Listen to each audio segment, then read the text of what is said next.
Okay, everyone, let's double check to make sure my audio is working. It is, it is. I would like to see.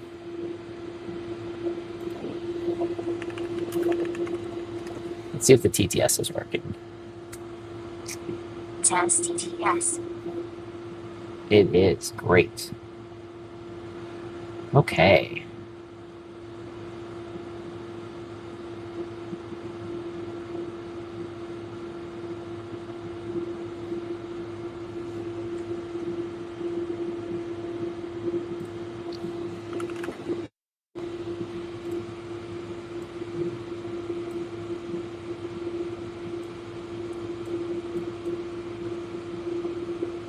Perfect.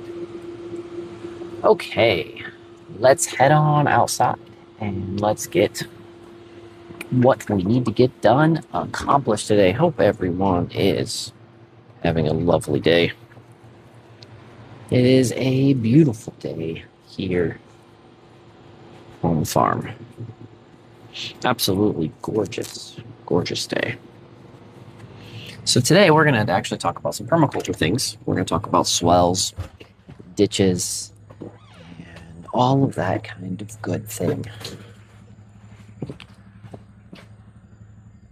But first, we're going to do a little out the window weather to see what the weather's like, so you guys can get a beautiful perspective of the weather. So right now it is 72 degrees. What is that in not freedom measurement?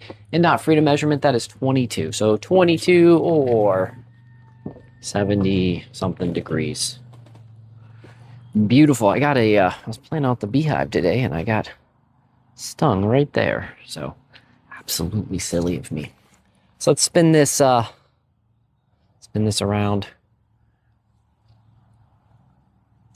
Look at that. Beautiful, beautiful, big fluffy clouds, blue skies. Just generally really nice day. So Lisa is not out here yet. So the first thing we're going to do is we're going to go talk about the crazy weather that we had. We're going to show you some of the ditches that we have. We're going to talk about some of the swales. We're going to peek over here at the bees. So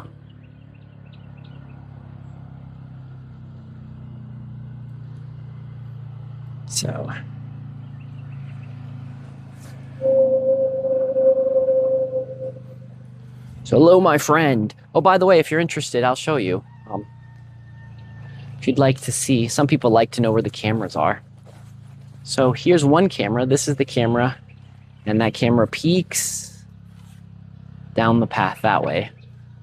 So if I go from this camera and I look down this path, we'll head this way. And here is the camera that points at this beehive. So I'm going to spin around. So we're going back up this path, and we'll turn down this path, and so we're looking down where you guys are used to seeing. This is another beehive right here by the skull. And we head down here over our little bridge. And we'll head down this way. And here, you want to see the bunnies. So this, if you look in there, you will see the camera is up in the top corner looking down on the bunnies in there. So that is the bunny. And if we cross this metal bridge right here,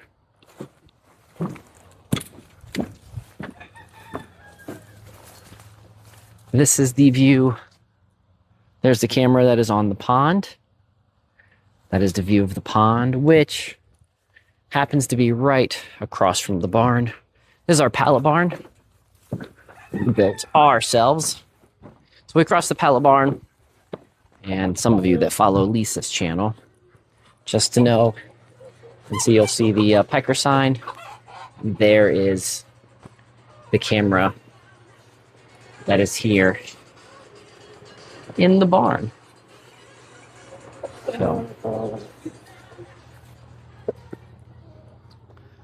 So what we're going to talk about today is first thing I want to show. We're going to talk about ditches.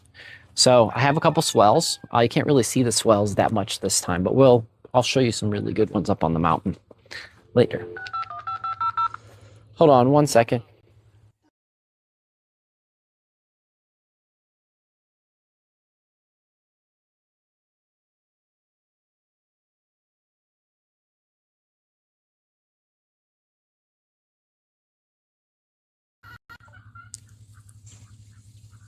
Okay, my brother had a question for me. Anyway, so we're gonna walk up to the garden. I'll show you. So anyways, there's a little ditch right here, and the ditch leads. So on the mountain behind us, and we'll see the mountain in just a moment. So there's a ditch right there. That ditch goes to the pond. Sometimes the water comes off the road. It comes that way. So we are going to do a quick little walk up to the garden. I was gonna do this after, but I guess we're gonna do it first. So we'll do a quick little jaunt up the mountain. Spin this back around. You guys can see the direction I'm going. Yeah, it's hard to see. Okay. So this is the back Sylvia path.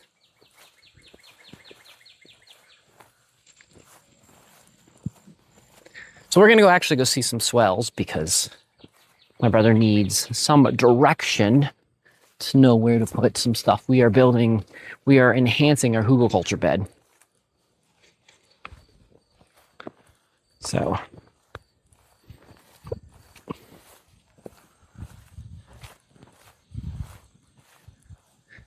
there's our hay field.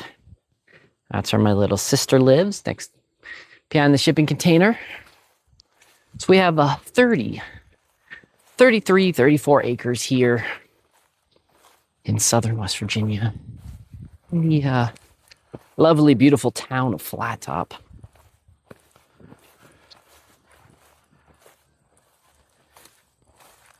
So, when we get down here a little farther, I'll show you how the mountain goes up behind us.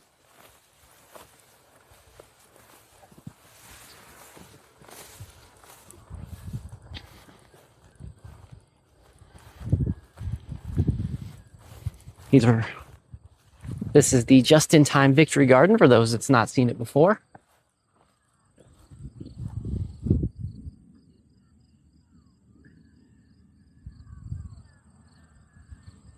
So my dad plants a lot of stuff up here, and we add more and more to the bed. So let's go first address what my brother is doing. Then then we can go and look around into the garden. I can tell you about some of the stuff we're working on. So let me spin the camera back around. I guess I don't have to. I'm just going to put it. Put the polish right there, Justin, for a second. What a beautiful farm. Thank you. I'm going to put. Mine was only 12 acres. It was 12 acres? I mean, still, 12 acres is still a lovely amount. Okay. So let me go give my brother some directions. Okay, so Jake, the really big pieces, Like that is fine or no? yeah, like this big piece and that big piece, Yeah. and the flat piece, and don't put those up here either, because we'll use those for walking. Okay. But Jake, most of this stuff you're gonna need to go forward just a little bit more, and come up to like right here where this purple starts and just start putting it right here. Put all the broken stuff and then put the big that's heavy. I know I can't. And Jake, when you just put the big stuff, just put the big stuff like right here, and we'll rearrange it later. Okay, cool. All right, awesome. Yeah, all the broken stuff, all the stuff, and Them bricks, just leave them on. no, those bricks, Jake, when you're done, just take those bricks and we'll put them over here. We'll put them over here someplace. Okay. So that if we do a raised garden bed or something, we can have the bricks. Okay. So here are some of the raised garden beds. I did not weed them very much, so I'm just going to apologize now that they're better over the top. This is a keyhole garden. So it makes like an L shape grew garlic in this year. Getting ready to prepare this for garlic again. Yarrow, growing some yarrow.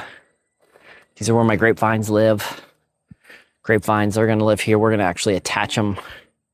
We're going to attach them that way. So there is a raised garden bed right here. And then this is a spiral garden. You can't quite see it, but this spirals around.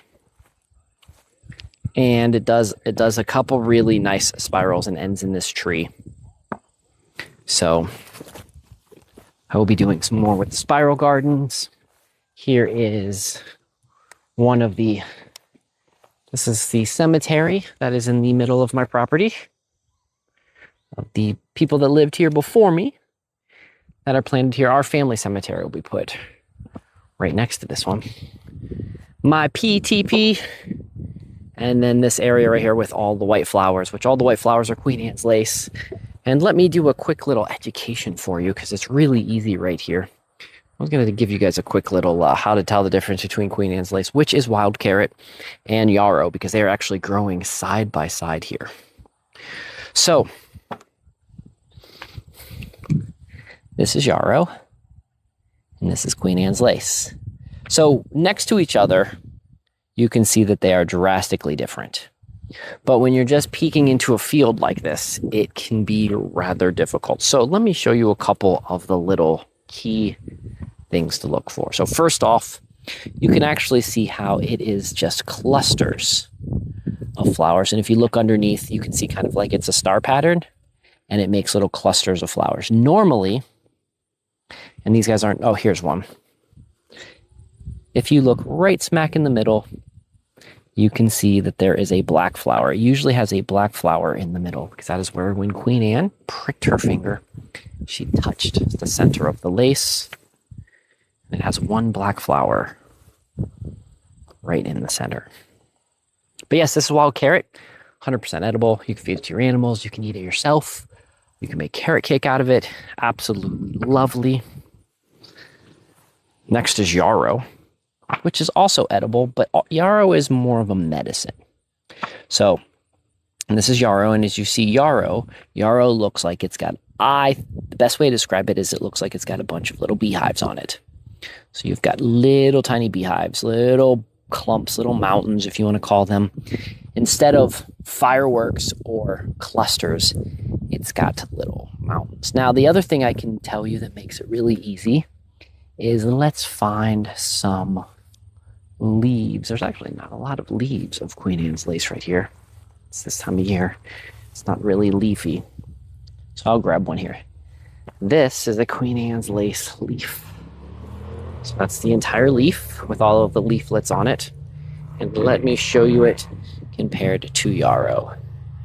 So when you see them side by side, you can clearly see the difference between yarrow and Queen Anne's lace. Now, yarrow is very good for stopping bleeding, or I would suggest if you're someone that has gum issues, chewing on yarrow, because it will help with gingivitis stuff, because it is a coagulant. So, but I also, if you're bleeding really bad or you've got a wound, you can actually chew on it and put it onto the wound. You can also break it up if you don't want to chew on it, but a lot of times it's just going to be a lot easier to just chew on it, put it on the wound. It will help.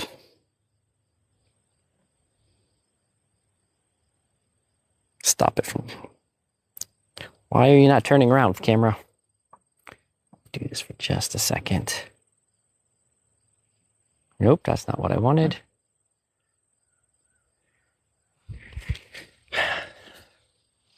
It's really bright out right now, so I can't see. Okay. That's what I wanted. Okay. So these are my pumpkins and squash. But the main reason we're coming here is we are looking at this beautiful little mullein plant. Mullein, which is one of my favorite wild herbs that grows everywhere. You can dry up the stalk up top and the leaves, and you can smoke it and you can make something to an expectorant. Now I want to show you this. I will stand next to it so you can see how cool yarrow is. So there is yarrow. And as you can see, still quite a bit taller. It can grow nice and tall. It likes damaged soil, or it likes soil that has been messed with. It's a pioneer species. So if you want yarrow in your yard, you kind of need to mow, disturb the soil, kind of get it all messed up. So, man, nature will provide. Look at these beautiful, luscious berries. We've got they're tasty today.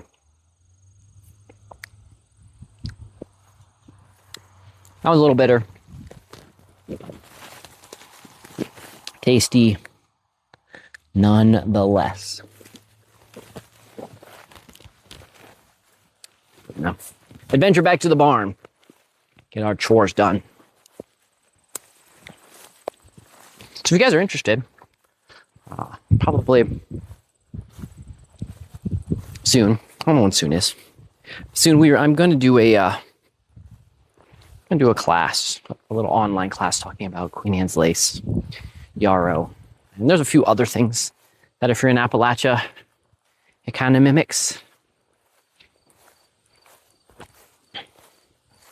Queen Anne's lace is prevalent this year. It's one of the most I've seen. Oh, if you guys are wondering, most of all of this is ironweed. So it's going to, this one, there's ironweed and goldenrod, and it's going to be yellow, a vibrant yellow and vibrant purple. Up here, I usually let this grow just because it looks so cool, plus it's really good for my bees. I usually let that grow up every year and do its thing. Okay, back to work and back to talking about permaculture and swales. So, crazy rain. We had 3 inches in like 3 hours 2 nights ago. So usually in the month of August here in southern West Virginia, we only get, our annual rainfall is 4 inches. So we got almost all of our annual rainfall in 3 hours, which crazy amount of rain. So what that did is that caused a lot of flooding. Now, this does happen from time to time, and I was actually kind of concerned about it happening this time because since last time we had a really big rainfall about 2 years ago, a lot of people around here cut down a lot of trees. Now, some people don't realize how much water a tree can hold, but a tree can hold thousands of gallons of water. Like, I like to just refer to it, you look at a large tree and imagine a swimming pool. So some of the trees can hold swimming pools amount of water. So you have to keep that in mind. Like, one of the things that when people cut down trees is they don't think about any of that. They just like, oh, I'm just going to cut down this tree because it's going to fall on my house, or they're going to cut down this tree because, well, it's so big and old at some particular point it's going to fall down. And what they don't think about is cutting down a tree, especially a very healthy tree. So, especially a very healthy tree. If you cut down a big healthy tree, and you're just losing swimming pools of water, thousands of gallons of water. So, I try to remind people, don't cut down your tree. You can trim up your tree, and trees last hundreds of years. If actually properly taken care of, trees can last hundreds of years. People tend to forget that. Now, if your tree's damaged, or if it's insect blight, or it's just too bad, then I would cut it down. But for most people, I would say what you need to try to do is you need to try to just prune your tree. You need to cut down the limbs, and you need to try to leave as much of the tree standing as possible. Just kind of balance it out. So also, if a tree will over time balance itself out. But if you do have to cut down major limbs on one side, do think about trying to balance out the tree and try to make sure that tree is balanced. Because, you know, sometimes the reason why our trees get damaged or fall down is because, not because the tree was sickly or anything of that sort, but because when the electric companies came in, they just butchered your tree. And you didn't realize that when they butchered your tree, they actually weakened it. And they made it so that it was not going to do, it was going to be a lot harder for that tree to catch up. So let's go back and talk about swales. So I've got these ditches for when my pond leaks, because my pond is going to leak, because ponds just leak. And I want to control where the water goes. So I have the water that cuts through here, and it gets directed to areas that I want to. So I'm on the process of putting in another pond, because especially after last night, or the other night, I realized where a lot of the water was going to go. And it was kind of telling me that in the future, it wanted a new pond. But we've got, these are swales and little seasonal ponds. So you can see kind of this one right here, it's holding water very well. And I've got a little bridge.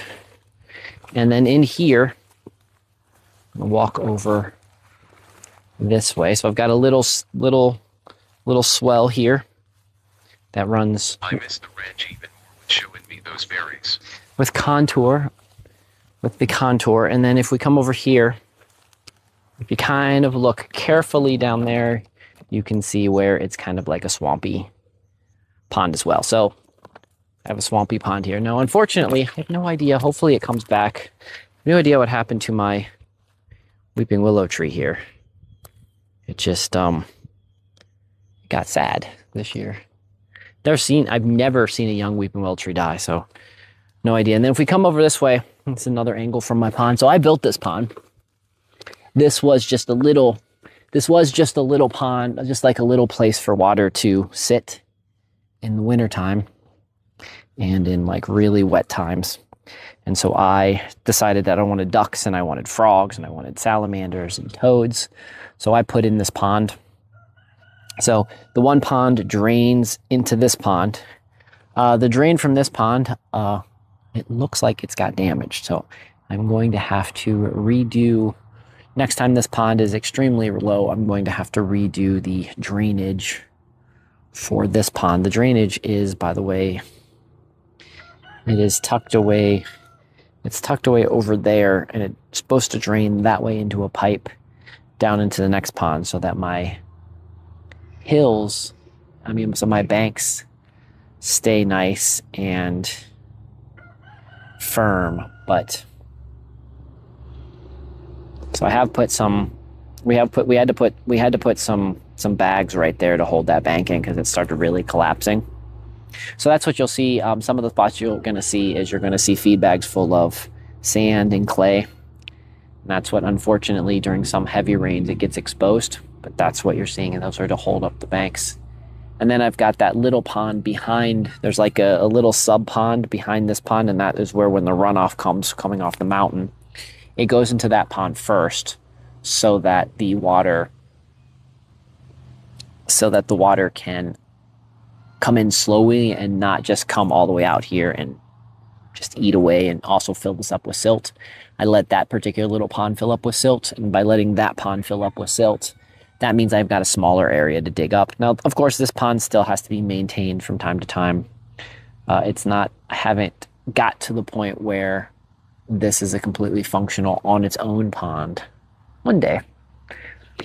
But it does take some years. It's been very well this year. A lot of good things have established. So we've got some nice rushes. I'll show you. We've got some rushes that have established right there. I put some pussy willows along the edge. There is another willow tree over there along the edge. So hopefully it will also get established.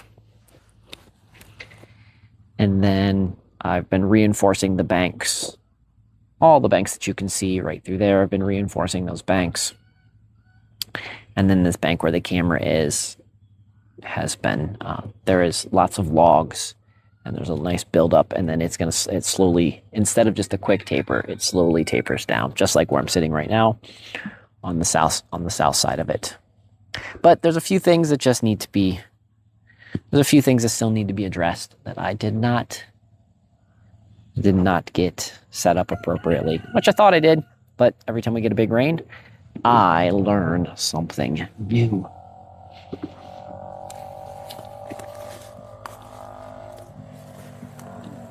And again, some leaks, because every pond that you're going to have is going to leak at some particular point. So as long as you control the leaks. But I planted all these trees that you see in front of you a few years ago. I took some clippings from a pussy willow, and I've put those here. And that is what you see. And a lot of the taller weeds that you see growing here are goldenrod or ragweed. The goldenrod and ragweed, while it might look like a nuisance, are very, very good for bees. Bees really like the goldenrod and the ragweed. Okay, so do you want me to get the water, Lisa?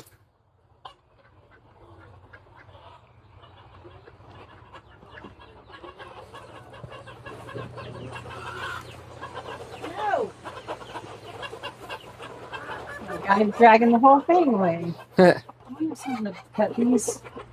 Yeah. Do you want do you want me to get? I'm gonna put them in separate Okay, cages. jump. Let me get the machete. Let's go over here into the hay barn and grab the machete. She's got some hay to cut. We're gonna cut. So there are some, and some of you that have farms know that it can't always be idyllic and perfect. Sometimes it's a little messy, and right now we are definitely in one of the more messier stages. Okay, it's all the way over there. Yeah.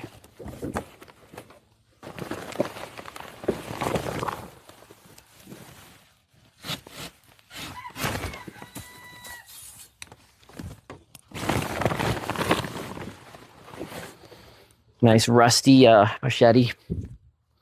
It's good for tetanus.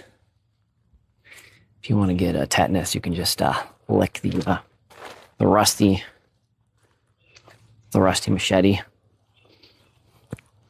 Also, though, you know, stabbing someone with a nice machete, they're going to the doctor. Especially if I put in a little bit of chicken poop first. Will this help, Lisa, or is this not good?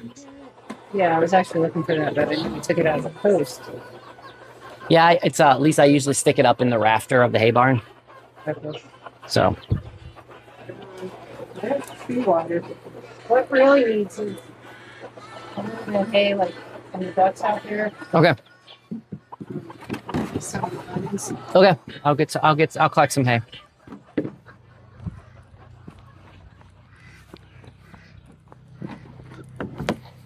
So we have a cistern that catches rainwater and it collects the spring water.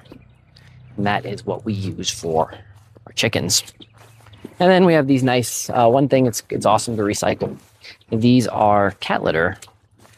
These are the cat litter plastic containers, and they work out great for carrying water.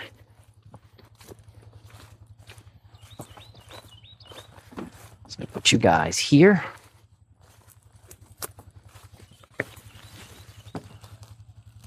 Stand right here.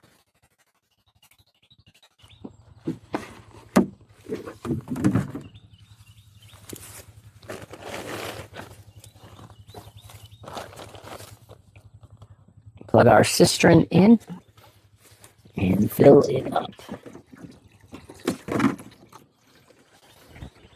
So we've got tons of projects that we're working here on the farm. So we're in the FarmLab. So some of you don't know this. So I have about 1/4 of an acre back here where the barn is, where the bees are, where everything is. This is about 1/4 acre. And in this 1/4 acre called FarmLab. And when the FarmLab is, we're always trying new experiments. So sometimes it looks chaotic. Sometimes it looks like things didn't work. And the purpose behind that is this is a place for experiment. This is a place to try new ideas. This is the place to fail. because I am of a firm belief that you should regularly do projects and you should regularly fail. But the more you fail at things, the better you kind of understand how to succeed at other things. You don't know why. Sometimes you don't understand why something won't work until you try it and then it doesn't work. And it's like, yes, that is the reason it's not going to work.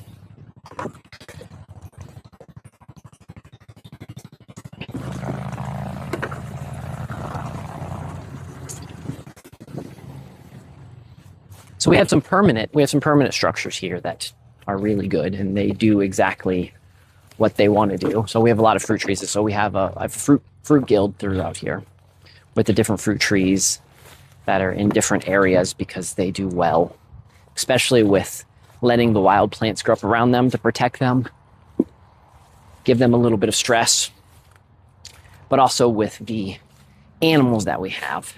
And then we have a handful of herbal gardens here that produce high yield herbs because we kind of just let them go wild. We keep them lightly maintained so that they can express how they would like to.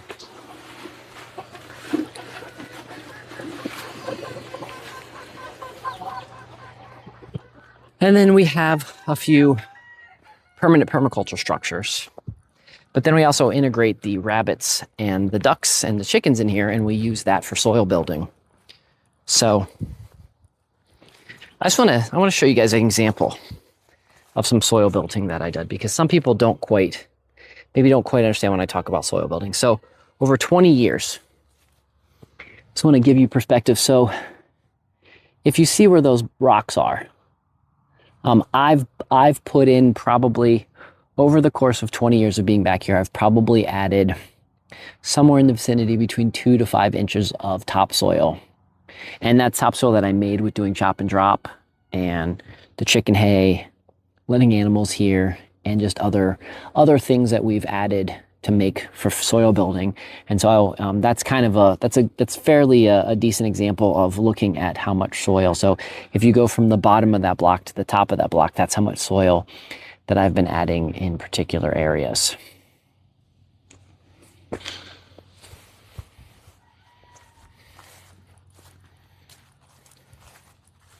Well, there's my house. Some of you have not seen my house.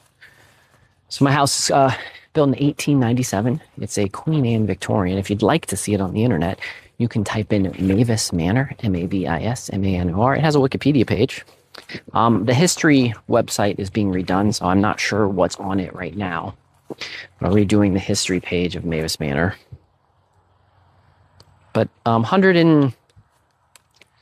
next year we'll be celebrating its 130th birthday. It's probably older than that, but that's when we have the birthday when the deed says that it was built. But it could be 7 to 10 years older. 7 to 10 years even older than that. We're just unsure. I do think, based off of maps and such, I do think that the house was here in 1894, because I have a map that shows, when they went through and did surveys, there's a map that showed a house structure here in 1894, but I don't know anything about it. And it also could have taken multiple years to build the house too. So we just stick with 1897, because that's when we can positively know of it. 130.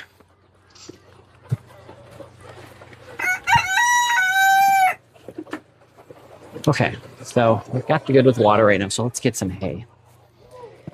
And we're going to collect some hay. And we're going to put some hay in the outside guys right now, and a little bit on the barn floor, and a little bit in some of the other areas that we're going to need some hay. Where can I put you guys?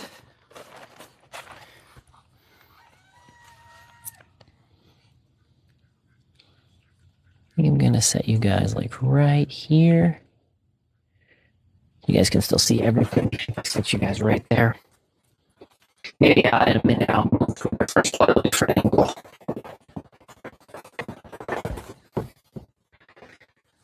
So some of you might be wondering, Doc, aren't you supposed to feed your animals early? Don't you get up early and do that? And I can tell you that me and Lisa are not early birds. We are not. We don't get up early. We can. We just we more function as night owls. So we have trained all of our animals to deal with second shift or even third shift. So one of the things so part of the reason why a lot of farmers is because of light or because of the farmers markets. But when you're homesteading yourself, you do have to realize that you can just kind of dictate your own time. I actually let the idea of not being out in the midday sun, because midday, short of when you're hay to dry appropriately, in those days you either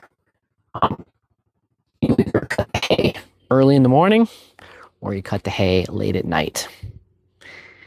And if you're a night owl, you can cut the hay late at night as long as you've got lights and fun things like that. When it comes to animals, it's all about routine. So as long as you find a routine that works really good for you. Our routine is because we can't really do a lot of other major chores in the middle of the afternoon. We found like 2:30, 3:30 seem to be really good times to feed our animals, get them fed, of course. I open up the barn. As soon as I get up, first thing I do when I get out is I turn on my coffee, or turn on my tea, and then I head out here. Check on the animals, open everybody up, let everybody out that needs to be let out, and then I go and we have our tea. And then right before we go to bed, usually, I can't even say right before we go to bed because the ducks and stuff start putting their selves away at dusk. So roughly when dusk is, we make sure everybody's away. That kind of stuff is our routine. Our routine is kind of based around our routine is very based around the weather and based around seasonal changes as well. I do a lot of late, so I would say that a lot of my day when I do a lot of stuff is from about 4 to 9. I probably do the most type outside stuff during those times. Some days if I just really feel productive, I will get up early. And we'll get stuff done in the morning. But I really like the 5 hours between 4 and 9, and maybe even 4 and 10. I'm so much more of a night person, an evening person. It's when I really feel the most energized. So mornings, so we get up somewhere around 10, maybe 11. I joke around. I don't know what single digit mornings look like, but we get up then. That's when I do a lot of my stuff, a lot of my indoor things, a lot of my paperwork, a lot of the chores that I have to do inside, a lot of things that need to be focused on that, future plans, day trading, stuff of that sort. And then starting in the afternoon is when we work on our chores. And I guess throughout the course of the day, if you guys watch any of the streams, you'll notice throughout the course of the day, we are always coming in and out of the farm as we do different chores. We're always just back here trying to check on things. Like I'll check on the bees. I will come and check on the animals. We'll make sure everybody has water. We'll touch up because sometimes weird things happen. And you do want to be fairly consistent with checking that kind of stuff out. But there isn't a strict schedule. That's where, as someone with ADD, I think ADD is great for folks that are homesteaders and farmers and ranchers and just gardeners and just people that want to spend time outside in the bush and spend out time, is because you can, short of keeping something alive, which is watering your plants and watering and feeding your animals, short of doing that, you're very fluid. So like, as you saw, we came out here, first thing came out here, my brother needed me to come up to the garden because he had some extra wood and he needed to know that. When we had a pig, there were times that, the pig would get out. And that means that after the pig got out, the next couple hours was dedicated to mending a fence or figuring out how she acquired out of a fence. Last hour, 2 nights ago, when we had the flooding, there was, even though it was, 10, 11 o'clock, there was still some place I needed to divert some water so that it didn't flood my neighbor's house as much, or didn't flood down the road, or didn't go into the basement, or didn't go so much into our building. So we had to do stuff like that. During hurricane season or during ice storm season, we have to, you have to have your chainsaw ready, because there might be times that you need to chainsaw a tree that's out of the way, or the neighbor might have to worry about this or that. And so there isn't a typical 9 to 5. There isn't your typical what you're going to be doing in the course of the day. You might have an idea of what you're going to be doing in the course of the day, and there might be a week or so that goes by that yeah. Of what? Where? Okay. Let me grab some hay before we go in. Lisa just said we have some baby silkies, and so we have to make that. And so, great example. We were going to do hay. Now I have a whole different thing to think about. Because now we have to plan around where we were going to put those babies. You guys can come along with us as we make new decisions.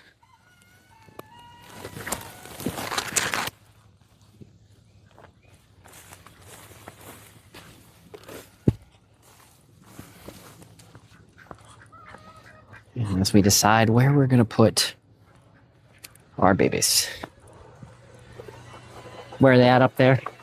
There's 2 so far. In which one? I need to go through the eggs because I think these still. Oh, that one. I wasn't expecting babies to be in this one. Look how little they are. They're like teeny. I can hold that if you want, but they were double up in there. And I don't know if anybody went under there. I don't think they did. They're so small. That must be the mom, I wonder. Well, I don't know, because they both just kind of doubled up.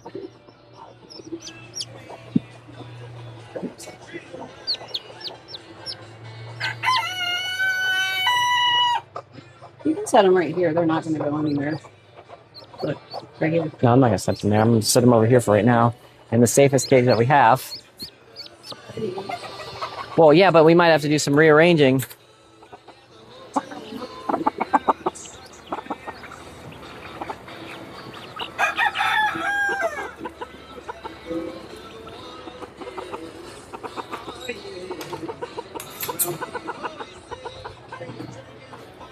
I don't know if he's excited that there's babies in there because he likes babies, or if he's just telling everyone that there's babies in there.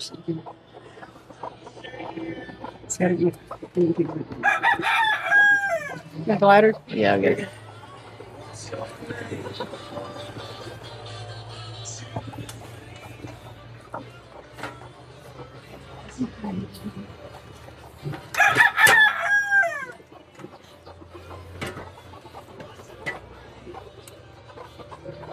Give me a second, guys. Let me click this. I need to go make sure there's no babies decided to hide in the back over there, so. Let's see how many eggshells there are. Yeah. And then we need to find a mom to be able to give to those babies. And he was sitting on them.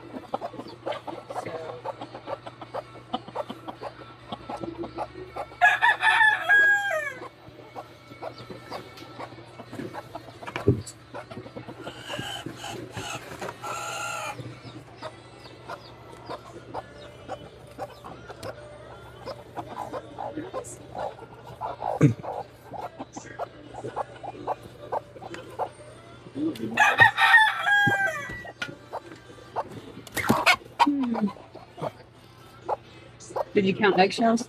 Yeah, there's one. Oh. Well, 2 didn't come out of that. I know.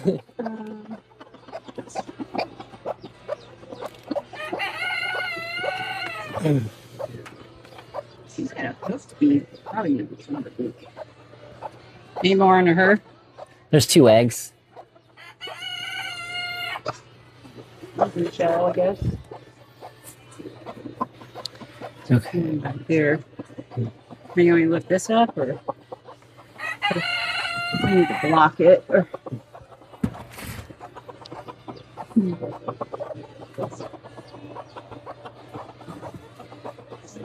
Oh, look at all those good stuff.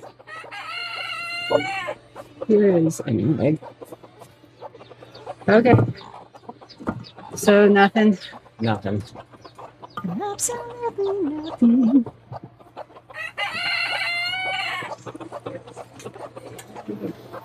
Where'd you put the thing that was running? Up top. Okay. Skip that for just a second, guys. Maybe. They could have.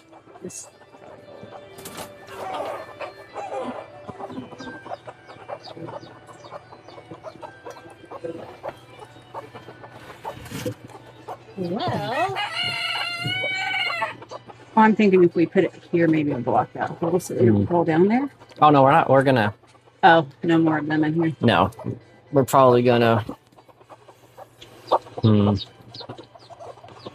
Which most likely. No.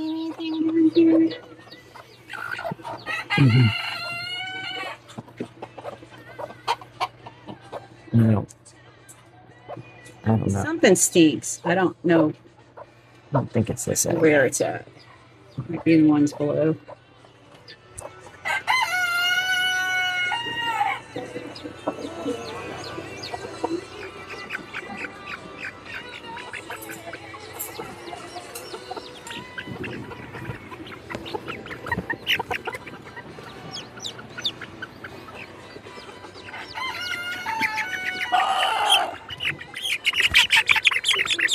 One over there. Yeah.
Okay, well, she went into the box and sat. Okay. I don't think he's going to mess with him. I put the food on the ground because it's Okay. Well, why then you're going with the other eggs.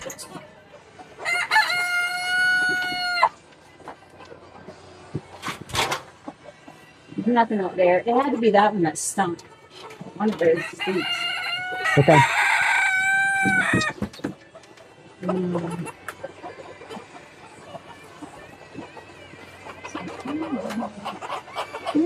Oh yeah, there's like a shit right up there. That's the one I gave up on because I didn't realize they were sitting up there. Or is it Dave's? One of them.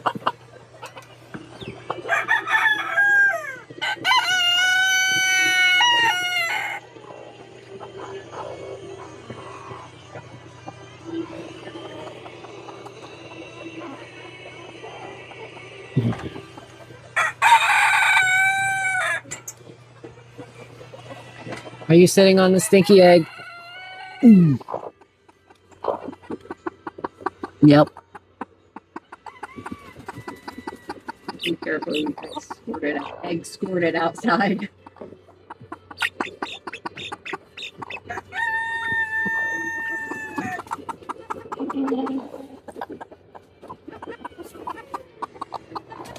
It's okay. It's okay. Nice.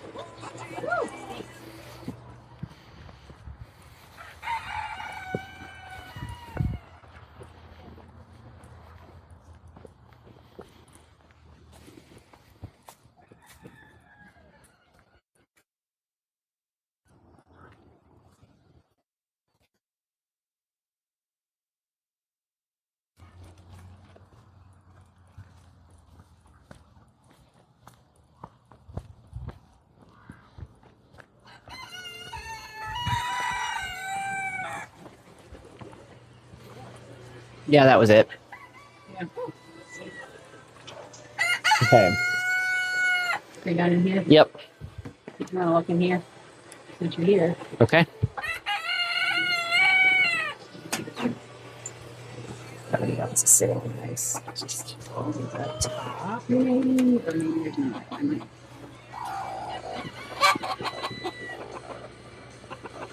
Yeah, there's some eggs up there. Let's go for babies. Yep. Baby's gonna be okay in there? I think you are. I think so. You know, he might have been the one that was over. Well, no, he might have been the babies over. Yeah, he was the one because he was a sub.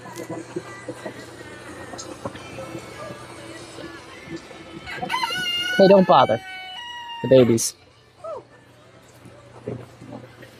Okay, let's go back to, Is she on with babies? yeah, she was. Good. Now he just ran in the box. Yeah, he saw a girl he wants to. Oh, is that going to hurt the baby? No, it should be fine. No, he should be fine. Okay, so we have some cages that are better than other cages to have babies in. So that's why we do some baby cage rearranging.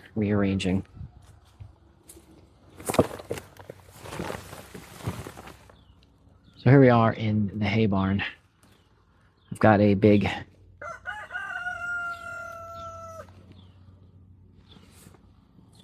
guess I'm gonna have to put you guys right here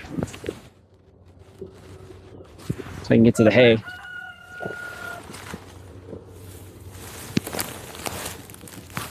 So what you're looking at here is this is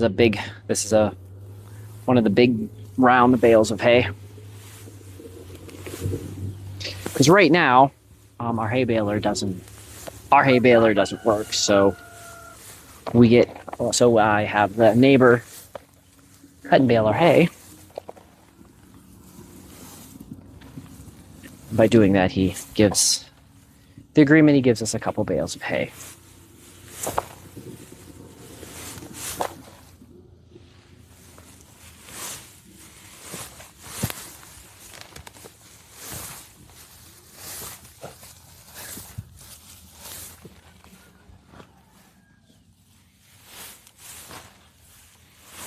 And I'm putting a pile behind me so then I can just rake it up and easily pick it up and take it to where it needs to go. We have a couple places for hay to go this year. And then this I've done an okay job, but I need to get a lot better in here and really get this buttoned up for next year, for this winter coming.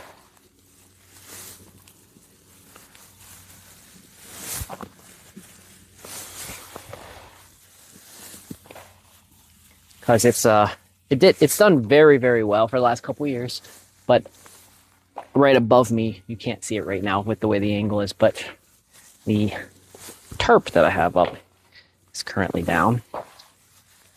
So I need to be able to get that tarp up. Are there easier ways to do this? Yes, there is.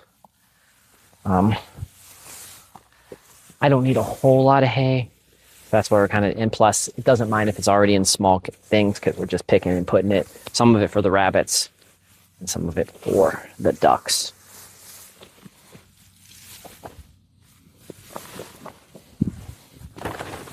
That should be enough hay for the project that I'm working on.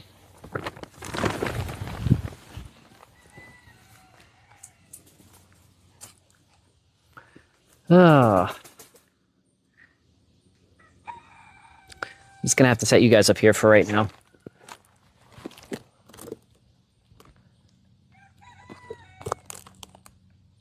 Yeah, that's good. Okay, so I'm gonna collect this hay. I'm gonna drop it off where it needs to go. And then we'll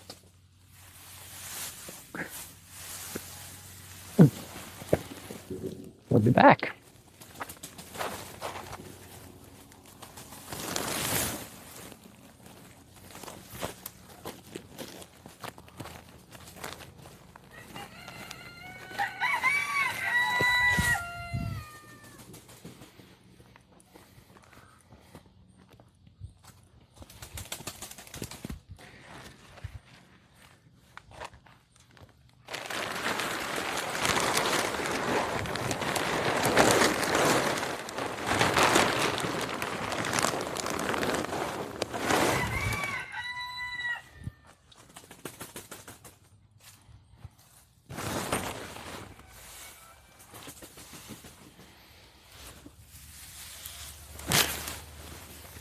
You know, it's interesting, guys. You probably can't tell, but I actually have really bad hay fever. I've always had hay fever, and it's really interesting. So being a farmer, a hay farmer, probably wasn't the smartest choice. But it'll be fine. I think when you get your immune system spurred up from time to time, it's probably what helps keep you healthy.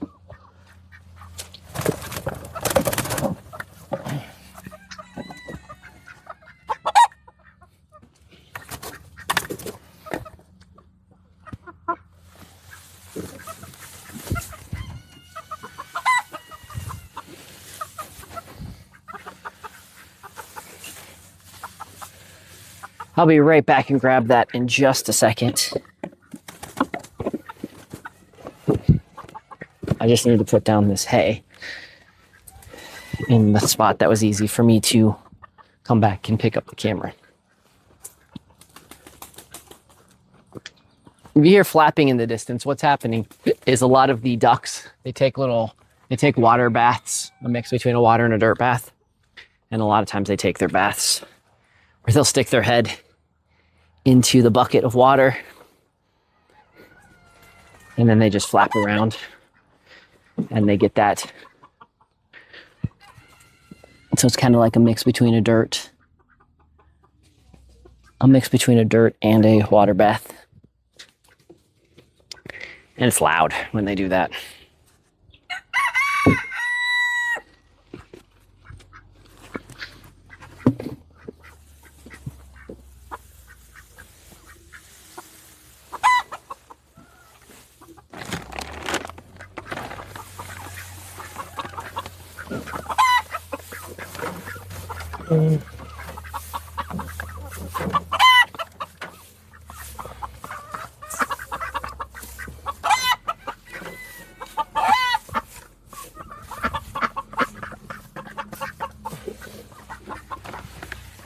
Okay, put that in there.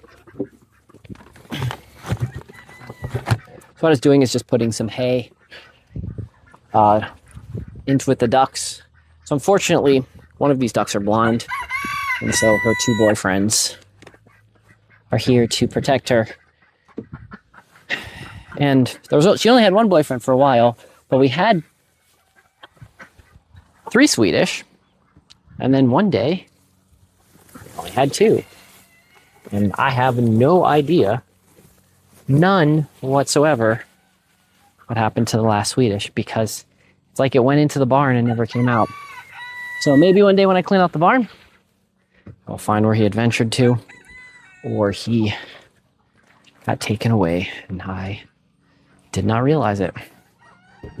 It's just losing ducks isn't something that happens very often. So it's just kind of a weird thing losing ducks. Let's see, where can I put you guys next? I'll take you guys over here because we're going to put some hay in with all the bunnies.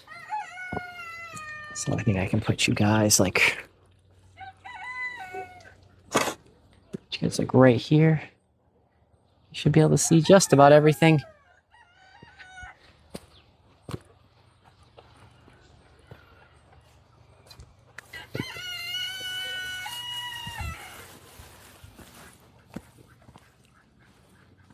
Trying to get this done before my allergies really kick in. Especially since I wasn't planning on doing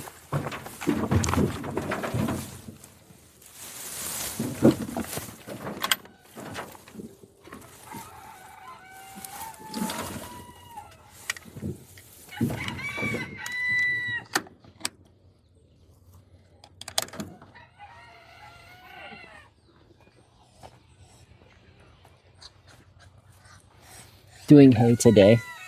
I was thinking about where I was going to put hay next. Didn't mean to stop halfway through our conversation.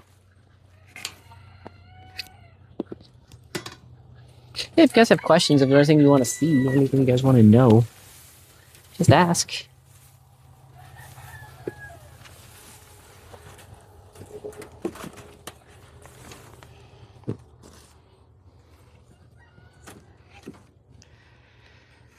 So what do? We talked about swales today. We talked about water. We talked about having your water maintenance, knowing where your water runs to, knowing where it's going to overflow during your floods, because regardless of what you might think that you're high and dry, there is always a high water mark, and you should know where all your high water marks are.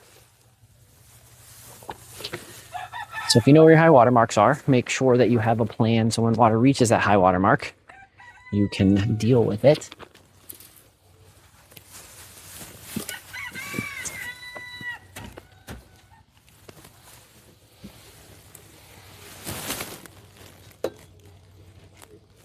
Figure out where you want your water. I think water is actually probably, even if you live in a very wet climate, I think water is one of the fundamentally most important things that you can know where it is, because pretty much sunshine and water are the two main things that your plants need.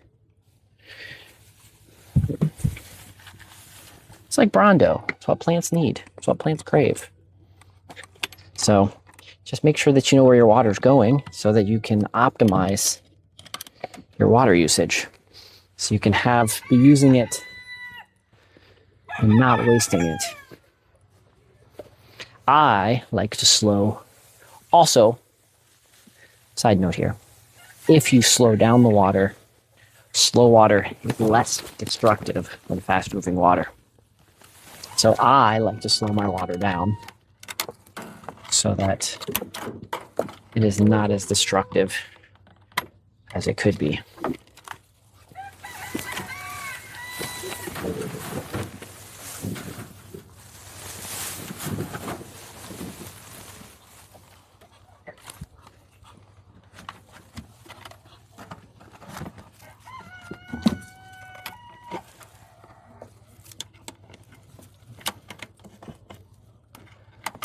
Okay, that's good. Get some into this last one, and then we'll take the rest of this into the barn.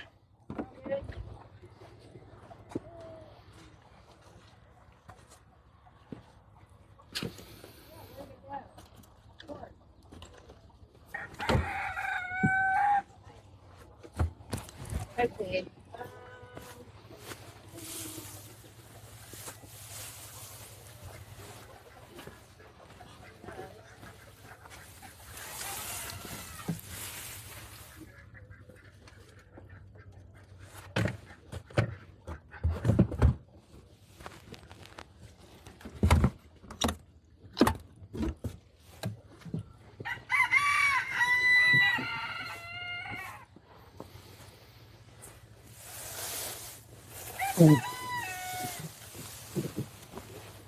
Put the little extra in here. This. You can put a little bit up there. Water.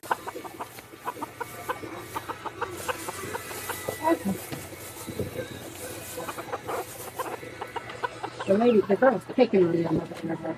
Maybe it's possible like picking on them. If that happens, I think the gray girl down here might be this one. Okay. But they got a perching in it. The girl went back in the box. No, She's dirt bathing right now. maybe she was just telling them to back off. Really? Hey. Trying to steal one of your eggs. I did not see that. You can see the rat leg literally like Oh yeah, these. just stick them in the water then.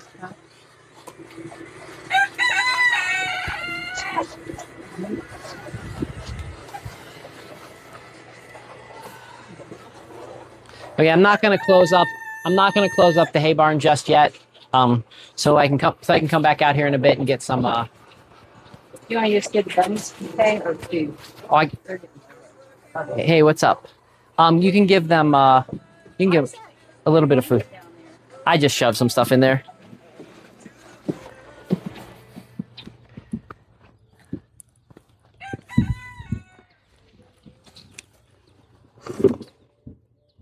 What's up, Mock? How are you?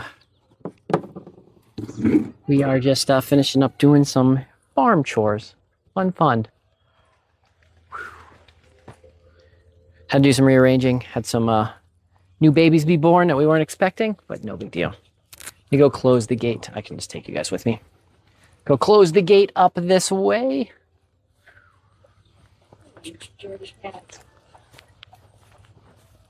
And then we'll come up here later when I get some hay for the ducks, the baby ducks.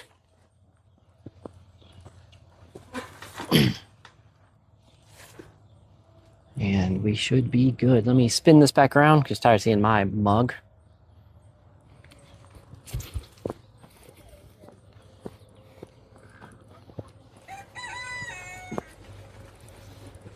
Okay, Lisa, I put hay in the all the bunnies.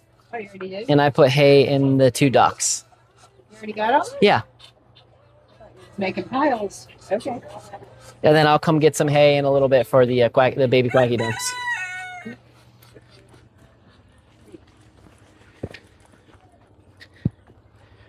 So let's before we head in, let's gonna walk over here. I want to show you guys the corn.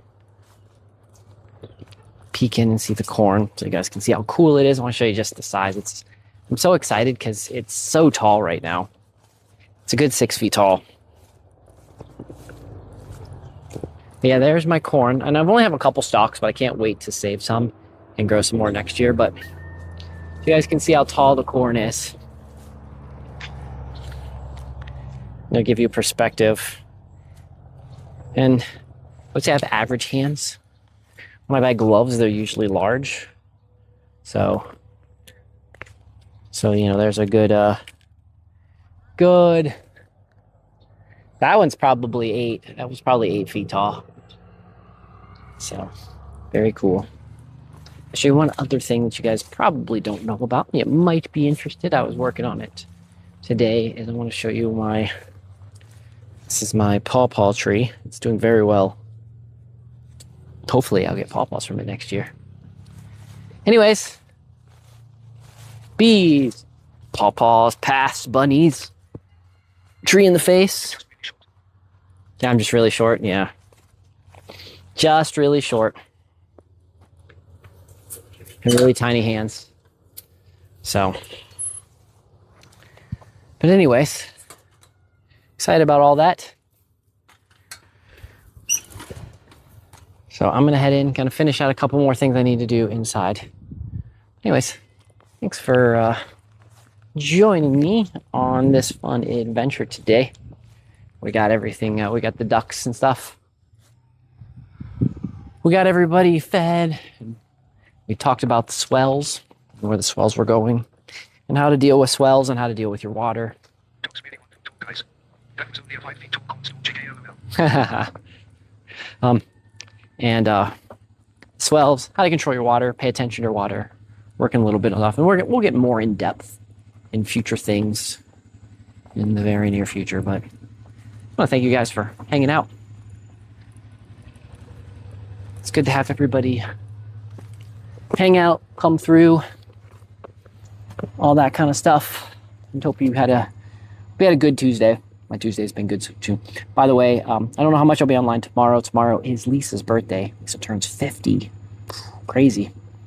So, her birthday's tomorrow.